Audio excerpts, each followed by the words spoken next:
Hello friends, internet of things के lecture number 4 में आपका स्वागत है। इस लेक्चर में आज हम लोग डिस्कशन करने जा रहे हैं आईओटी इन एग्रीकल्चर। हम लोग बचपन से पढ़ते आ रहे हैं कि भारत एक कृषि प्रधान देश है। शुरू से अभी तक के जितने भी सरकार आए हैं, हर सरकार की एक ही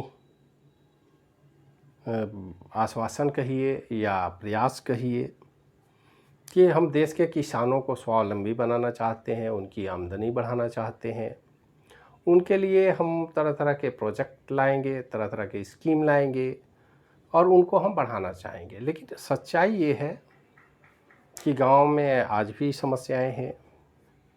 आज भी जो छोटी मोटी इन्फॉर्मेशन अगर किसान तक हम पहुंचा दें, सही इन्फॉर्मेशन अगर किसान तक पहुंच जाए तो उनका प्रोडक्शन वो अपने आप बढ़ा लेंगे। किसान बड़े मेहनती होते हैं और वो आसानी से समझते हैं कि हमें क्या करना है, हम अपने खेत से फसल को कैसे बढ़ाएंगे। समस्या ये आती है कि एग्रीकल्चर के एजुकेशन पर, एग्रीकल्चरल डेटा पर कभी पूरी तरह से ध्यान नहीं दिया गया, पूरे ईमानदारी से प्रयास नहीं किए गए। तो इस प्रयास को सफल बनाने के लिए, किसानों तक सही जानकारी पहुंचाने के लिए हमारे पास इंटरनेट ऑफ थिंग्स का हथियार मौजूद है। अब हम चाहें तो इसका इस्तेमाल कर सकते हैं।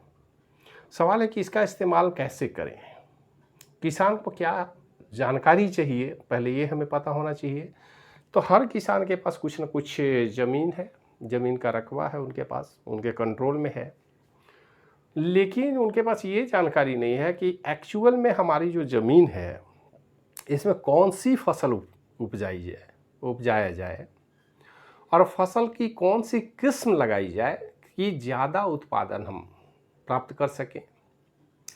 समय के अनुरूप बदलाव भी हो रहे हैं। जलवायु परिवर्तन बड़ा भीषण समस्या उत्पन्न कर रहा है।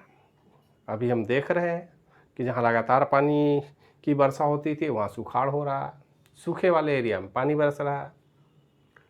तो ऐसी स्थिति में अगर हमें पहले से पता हो कि हमारी ज़मीन की काबिलियत क्या है, उस ज़मीन में कमी क्या है, जो फसल हम उपजाना चाहते हैं उसके लिए वो उपयुक्त है या नहीं, या सबसे बेस्ट कौन सा क्रॉप होगा जिसका उत्पादन हम अपनी ज़मीन में ले सकते हैं।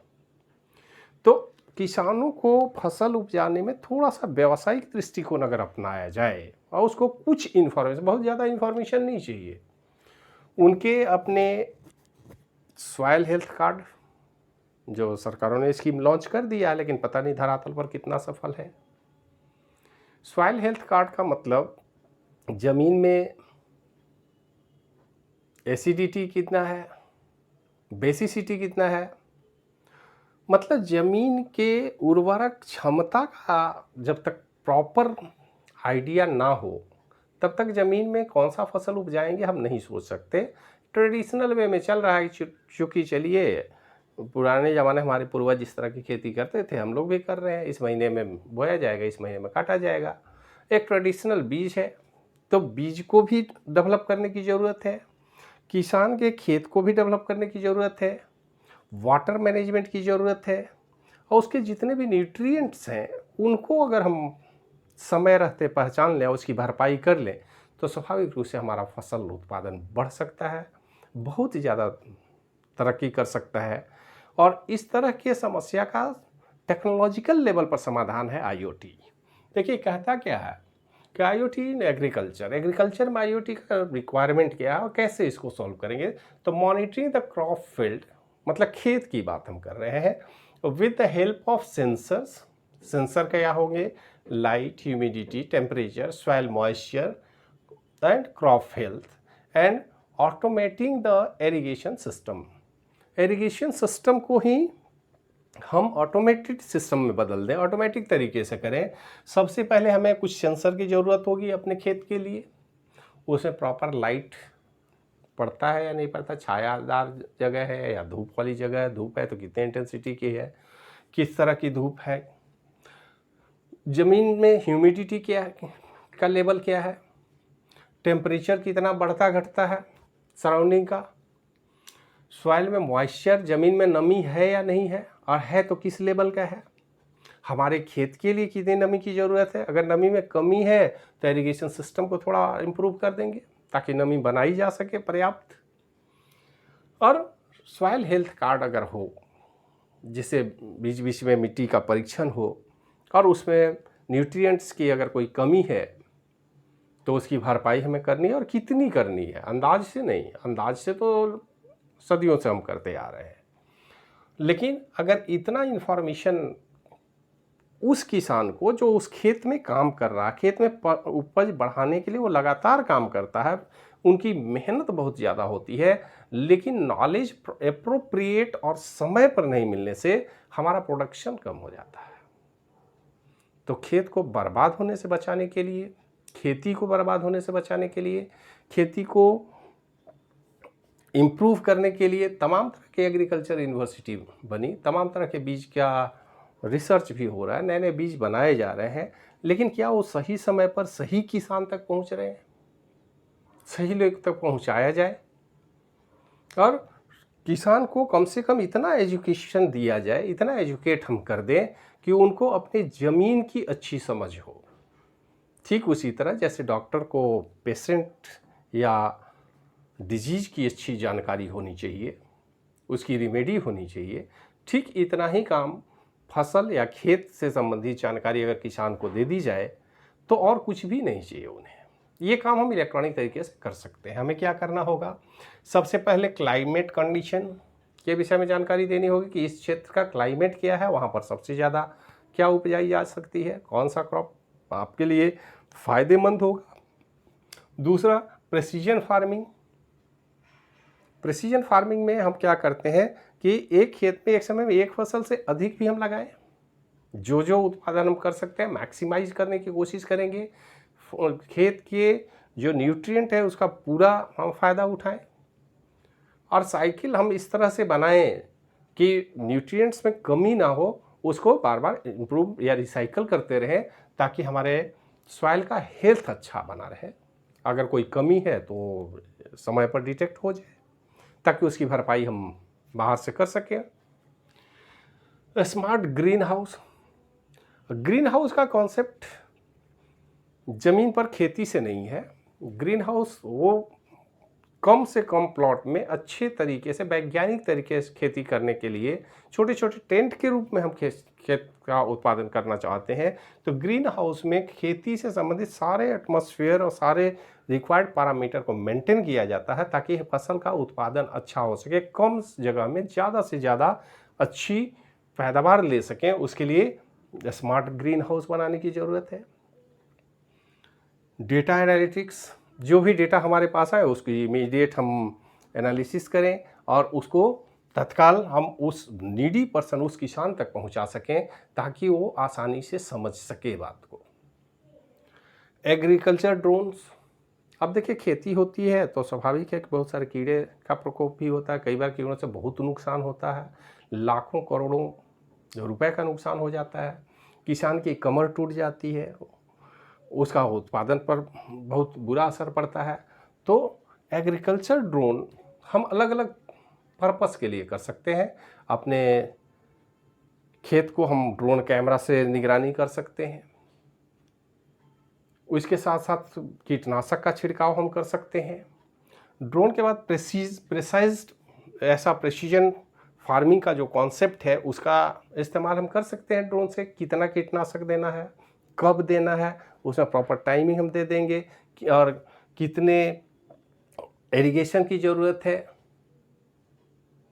तो स्कीम तो बहुत अच्छे अच्छे बनाए जाते हैं, पर ड्रॉप मोर क्रॉप, लेकिन ज़मीन पर अगर उसको असलियत में नहीं उतार पाएँ, टेक्नोलॉजी के सहारे हम ये काम नहीं करें तो अननेसेसरी समय और संसाधन की बर्बादी होती है, प्रोडक्शन कम होता है। तो एक स्मार्ट फार्मिंग का कॉन्सेप्ट अगर बनाया जाए तो हम अपने प्रोडक्शन को, किसान अपने प्रोडक्शन को बहुत तेज़ी से बढ़ा सकते हैं।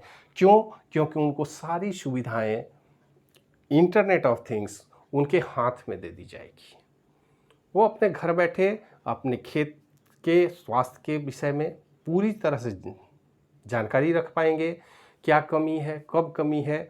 इसके लिए हमें क्या करना होगा, अपने जो फील्ड है उस फील्ड में हम अलग अलग जगह पर अलग अलग टाइप के सेंसर लगाएंगे, जिसमें लाइट की सेंसिटिविटी भी चेक की जाएगी, ह्यूमिडिटी क्या है, टेम्परेचर क्या है, सॉइल में मॉइस्चर है या नहीं, क्रॉप हेल्थ क्या है। और इन सारे पैरामीटर की डिटेल एनालिसिस करने के बाद हम उसमें क्या कर सकते हैं, कैसे इम्प्रूव किया जा सकता है क्रॉप के प्रोडक्शन को, उसको हम मेंटेन करने के लिए रास्ता बना सकते हैं, तेज़ी से काम कर सकते हैं और आसानी से हम अपने खेत में ज़्यादा से ज़्यादा फसल, और क्वांटिटी वाइज ही बात नहीं हो रही है, हम चाहें तो क्वालिटी को भी मेंटेन करेंगे, अच्छी क्वालिटी का बीज इस्तेमाल करेंगे और अच्छी क्वालिटी की फसल जब आएंगे तो मार्केट में जाएंगे तो हमें पैसा भी ज़्यादा मिलेगा, किसान को भी बेनिफिट होगी और इसका सीधा असर हमारे किसान के लाइफ स्टाइल पर पड़ेगा, हमारे जो जनता है उसके स्वास्थ्य पर पड़ेगा। हम कीटनाशक का प्रयोग करें लेकिन लिमिटेड करें, हम अगर खाद का प्रयोग करें, रासायनिक खाद का प्रयोग मिनिमम। अब तो ऑर्गेनिक खेती की तरफ लोग जा रहे हैं, तो ऑर्गेनिक खेती में हमको ये सारे पैरामीटर अगर मिल जाए तो हम आसानी से ऑर्गेनिक खेती से भी हम बहुत ज़्यादा उत्पादन प्राप्त कर सकते हैं। समय पर हमको जानकारी चाहिए और इसके लिए IoT के डिवाइसेस बड़े काम के हैं। तो इस तरह से हम देखेंगे डिवाइस कौन से होंगे, जैसे सॉइल मॉइस्चरिंग सेंसर, मॉइस्चर को सेंसर किया जा सकता है, वहाँ पर सेंसर लगाएंगे और हमेशा इमीडिएट उसका रन टाइम स्टेटस बताएगा, कंप्यूटर एनालिसिस हम कर पाएंगे। ये सारे पैरामीटर जब हमको मिलेंगे तो उस समय तत्काल क्या एक्शन लेना है वो हमको आसानी से पता चल जाएगा। सॉइल pH सेंसर, तो वही सॉइल हेल्थ कार्ड वाली बात है, इससे हम पता लगा पाएंगे कि हमारे मिट्टी की क्या सेहत है, उसको कैसे इम्प्रूव किया जाए, क्या कमी है उसमें, नाइट्रोजन की कमी है, फास्फोरस की कमी है या और भी कोई पैरामीटर की कमी है, या अधिकता है तो उसको कैसे मैनेज किया जाए, कैसे कम किया जाए। तो ये वो सारे फीचर हैं जिनका इस्तेमाल हम अपने स्मार्ट एग्रीकल्चर के लिए कर सकते हैं। मतलब स्मार्ट हेल्थ की बात हुई, स्मार्ट स्कूल की बात हुई और साथ साथ स्मार्ट एजुकेशन की बात हमने की और इसके बाद स्मार्ट एग्रीकल्चर की बात हुई।